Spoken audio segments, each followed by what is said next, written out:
kusema nchi yangu.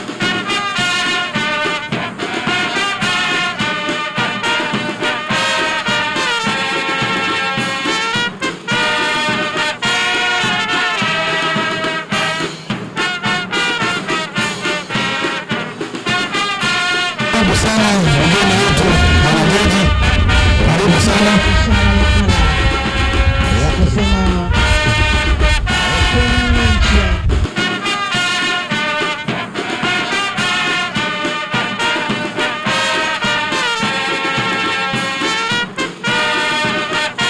Unasikia sauti za wananchi wako. Wakati hii ya Tana unastahili kuitwa kiongozi. Wakikuita Simba, wanasema wewe ndio Simba.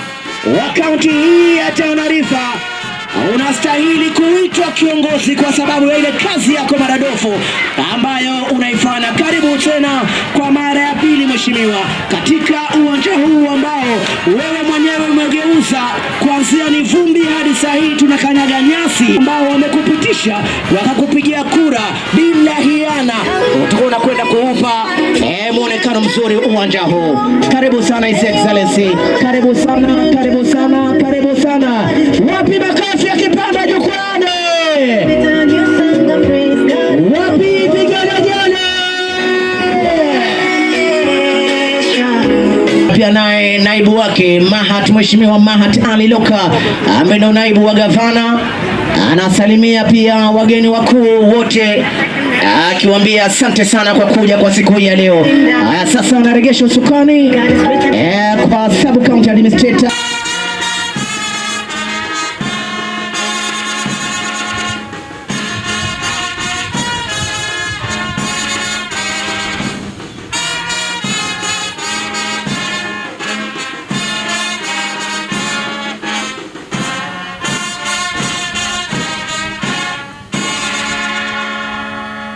Request your Lordship, Honorable Justice John Onyego, to come forward to the judiciary rostrum at the inauguration straight, and then proceed to introduce the governor-elect to the great people of Tana River County and wananchi present, following which the governor-elect Tana River County will take oath of office and sign the certificate of inauguration together with the forms from the Ethics and Anti-Corruption Committee.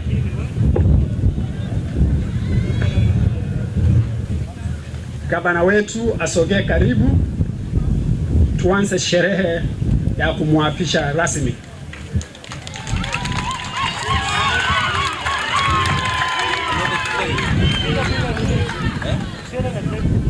Your names? Honorable Dhadho Godhana. Do swear that I shall always truly and diligently Do hereby swear that I shall always truly and diligently serve the people and the Republic of Kenya. Serve the people and the Republic of Kenya. In the office of the Governor of Tana River County. In the office of the Governor of Tana River County. That I shall diligently discharge my duties and perform my functions in the said office. That I shall diligently discharge my duties and perform my functions in the said office. And that I will do justice to all. And that I will do justice to all. In accordance with the Constitution and the laws of Kenya. In accordance with the Constitution and the laws of Kenya. Without fear, favor, affection, or ill will. Without fear, favor, affection, or ill will. So help me God. So help me God.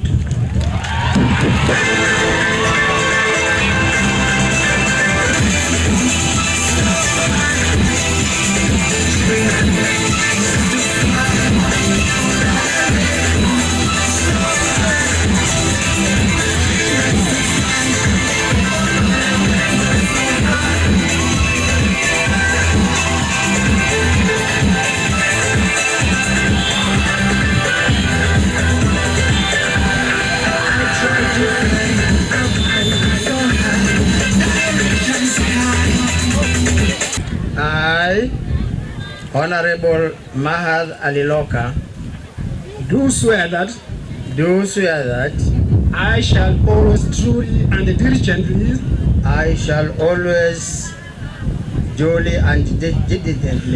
serve the people and the Republic of Kenya in the office of the Deputy Governor. So help me God. Deputy Governor, congratulations. Congratulations and wish you well as you serve the people of Tana River. Thank you very much. Where's Madam? Okay. Thank you.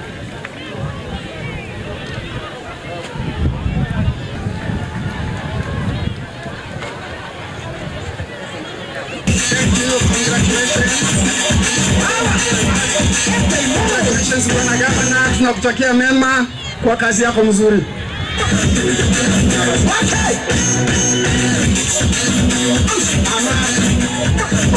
Congratulations for the good work you have done.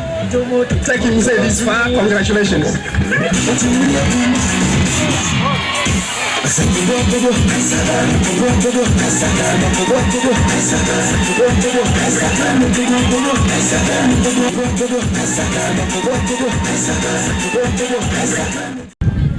First, I want to give thanks to the Almighty God for enabling us to congregate here for today's historic occasion. I particularly feel privileged to be here, to be sworn in alongside my deputy to serve you for the next 5 years. The realization of your campaign slogan, Godhana, Tana, 10. This event comes in the wake of greatly contested elections in which you resoundingly bestowed on us the mandate to work with you in taking this county to the next level of development and prosperity. I take this opportunity and honor with a lot of humility. By re-electing me as your governor, you have placed on me and my team enormous trust and responsibilities. I want to passionately thank you for your show of confidence in me and my leadership. In line with the oath of office that I have taken today, I give my assurance to endeavor to do my best to deploy the best of my abilities in serving you. I commit to serve you wholeheartedly with dedication and professionalism so as to further entrench development in our county and improve the quality of life for our people.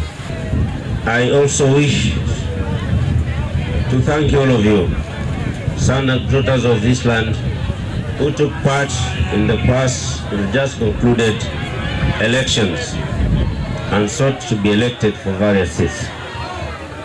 As always happens in elections, there have to be winners, there have to be competitors among volunteers,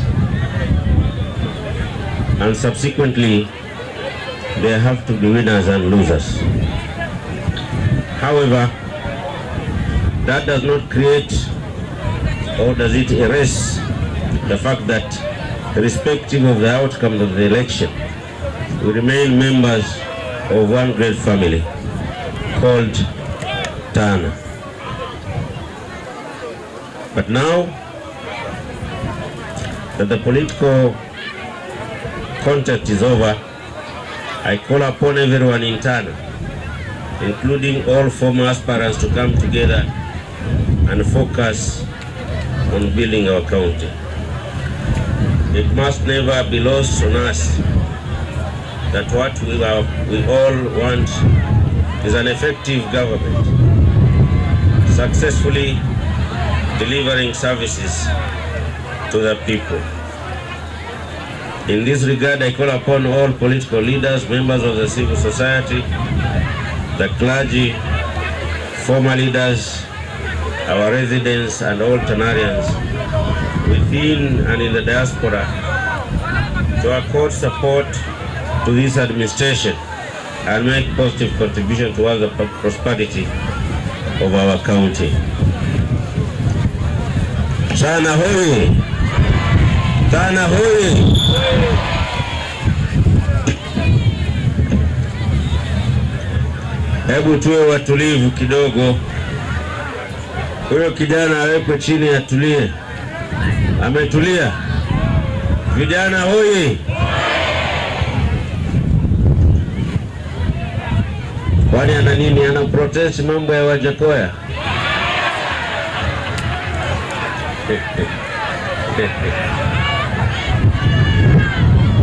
Tunaelewa pengine wewe ni mfuasi mkubwa wake, lakini mwambieni atulie.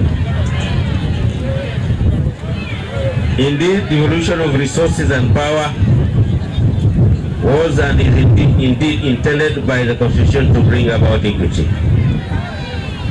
Ladies and gentlemen, as I embark on my second and final term in office, my key focus is to develop a peaceful, secure, competitive, industrialized and prosperous county.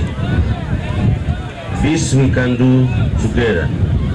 Together we will see this county to become the destination of choice for investments, especially in the critical factors that will reduce the 21st century, that will define the 21st century. These are food and nutrition security, water, urbanization, infrastructure, health, and housing. Tana hoye! Tana hoye! Naomba bado tuwe watulivu, tusikize yale tunasema. Sawa? Sawa.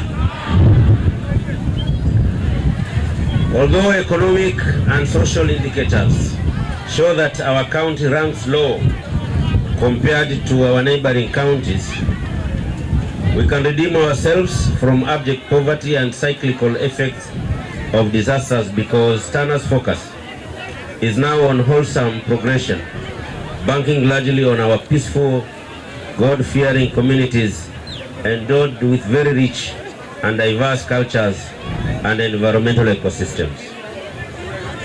Ladies and gentlemen, it must never be lost on us that what we all want is an effective government successfully delivering services to the people. In that regard, I call upon all political leaders, members of the civil society, the clergy, former leaders, our residents, our sons and daughters in diaspora to accord support to this incoming administration and make positive contributions towards prosperity of our county. I believe in open governance as the foundation for the for a modern democracy. The time for backroom deals and opaque decisions and decision making is well past, particularly in this digital age of social and online media. All of us in the service of the public, whether elected or appointed, must remain, and I repeat, must remain accountable to our people. As promised in my manifesto, we have successfully charted a robust roadmap to enable us achieve a highly productive economy that has put this county on the highway to prosperity. Apart from establishing the requisite institutional frameworks, we also needed to prepare a clear roadmap outlining the development path we intend to pursue over the medium term. I wish to inform you that we have factored in the enabling foundational programs in our County Integrated Development Plan, the CIDP, on which our vision and mission as a county are anchored. To achieve this vision, we will require us to work together in partnership, and I urge you to be transparent and open about the decisions we take and the reasons for them, because this is our home. and we have a call of duty to see it progress decisively. The electorates deeply appreciated what we managed to do under extreme difficult conditions by overwhelmingly voting us back with an even bigger margin. During our second term, we are going to restructure the government by creating new institutions, while at the same time strengthening the existing ones, with a view to improve inefficiencies to effectively deliver on our mandate on service delivery. My government therefore will continue to enforce and improve the cashless revenue collection system across all major revenue collection centers within the county in order to seal the loopholes of revenue losses and proliferation. We'll continue to set realistic targets for revenue collection and further demand accountability for achievement of these targets. We'll also strengthen the contract management system to weed out briefcase and incompetent contractors.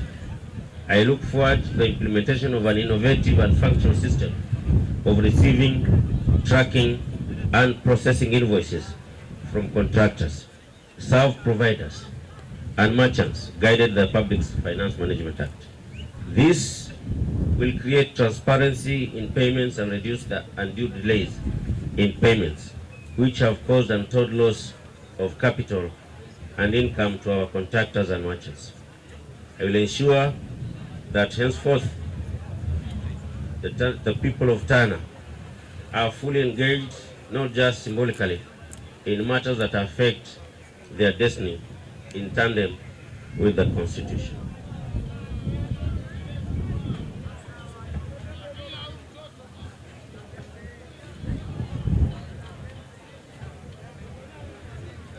Further, as part of engaging with our people at the grassroots, my administration will institutionalize ward committees with forward and back linkages with the center.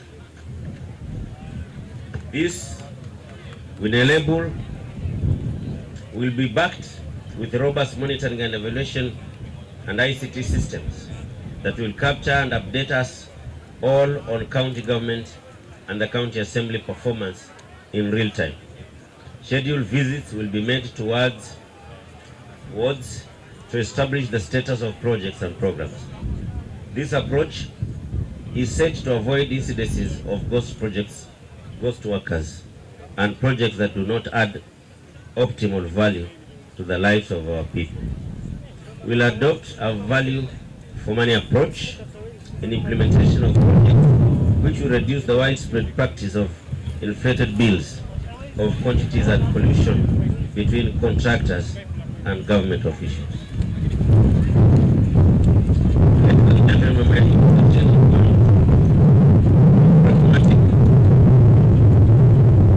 Working through leadership caucuses of elected leaders, ward committees, professionals, interest groups, stakeholders, and various subject matter experts on each pillar in my manifesto.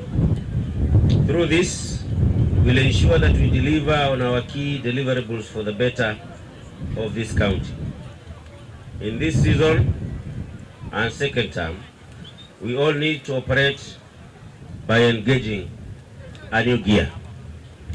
I want to repeat that in this season and second term, we all need to operate and engage on a new gear. Things will not be the same.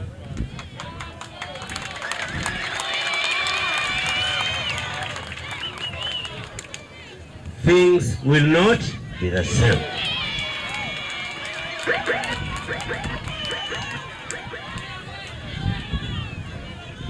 We'll have to deal with negative cultures at all levels, whether it is kwenu, whether it is in government, whether it is in the assembly, lazima tubadilike.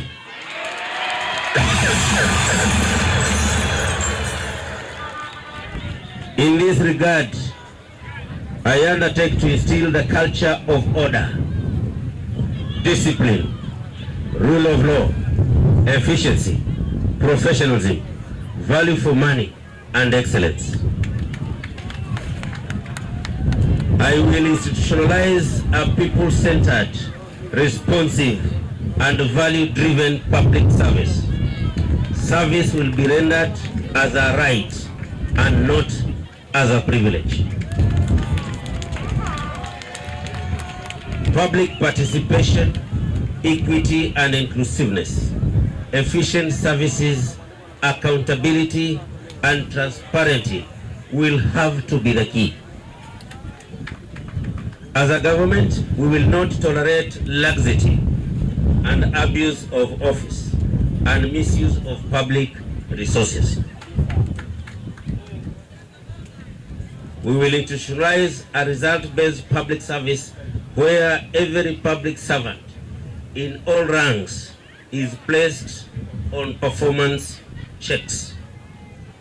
The county enforcement officers will be trained further and the supervision structure strengthened to ensure they operate within the law. We will ensure all enforcement officers have uniforms and identification badges bearing their names and service numbers.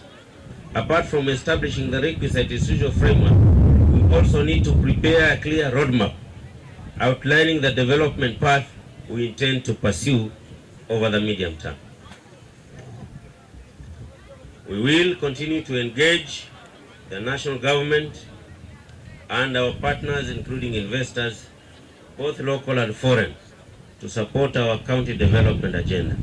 This will go a long way in reclaiming public confidence in the force and ensure that they are accountable and they operate within the confines of the law. We have also undertaken reshuffles in sub-county administration to enhance our capacity to offer quality services. The changes have also been affected at lower levels of management. Ladies and gentlemen, we will implement a robust performance management system where performance targets are clearly spelled out and anyone falling short of the targets will have no option but one, to work hard. Number two, keep up and deliver. Otherwise, nothing else but to opt out. I have established a service delivery unit under my office, under the office of the governor, the Office of Service Delivery, that will be responsible for monitoring service delivery across the various departments and devolved units. We are working together with partners to try and strengthen the capacity of this department so that it does nothing else but exactly what I'm talking about. It will also monitor implementation of projects and recommend appropriate measures to ensure timely completion of projects. Ladies and gentlemen, in the education sector, I remain committed to our cause, which is to improve educational standards in the county. My administration will provide better trained teachers at early childhood development or ECD levels and introduce an enhanced school feeding program to ensure enrollment, retention, and transition into higher levels of learning. Funding for bursaries and education subsidies will also be expanded to support an internship mentorship program for the needy, the gifted, and the bright children to acquire skills, training, and certification. We will, in liaison with the Ministry of Education, ensure we achieve the approved books, student ratio, student-teacher ratio, and class learners ratio. We will also enhance transition rates at all levels through collaboration with all education stakeholders to build better equipped schools, TVETs, tertiary colleges, and polytechnics in every sub-county.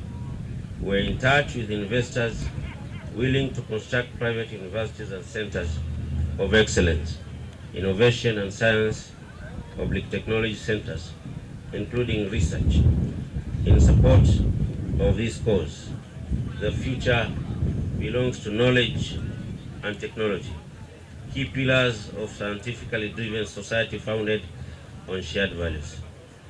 Ladies and gentlemen, in the health sector, my administration will allocate adequate resources for hiring and retaining qualified medical practitioners, equipping our hospitals and health centers, and enhancing healthcare delivery through improved management and superintendence of all our health facilities. We'll enhance our partnerships with the national government, donors, faith-based institutions, and all other non-state stakeholders in the health sector to step up investments in healthcare and training facilities for preventive, general, and specialized care. We intend to provide more ambulances for each ward. We also develop and implement a drug use management information system in hospitals and dispensaries to track distribution and abuse and create a pool of integrated extension services model in preventive and curative health services in a model that encompasses all other county extension services such as nutrition, wise water use, energy, agriculture, and environmental conservation, water, sanitation, and hygiene. This will ensure that our people access seamless services from our extension officers. In this regard, I want to put on notice staff and cartels in drug scandals, if any. Mjue, this time, hamna bahati.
Kuniminya soksohan, oh mama kwanyongan, simia wambaniam, kwanlehan. Kuniminya soksohan, oh mama kwanyongan, simia wambaniami, wambaniami.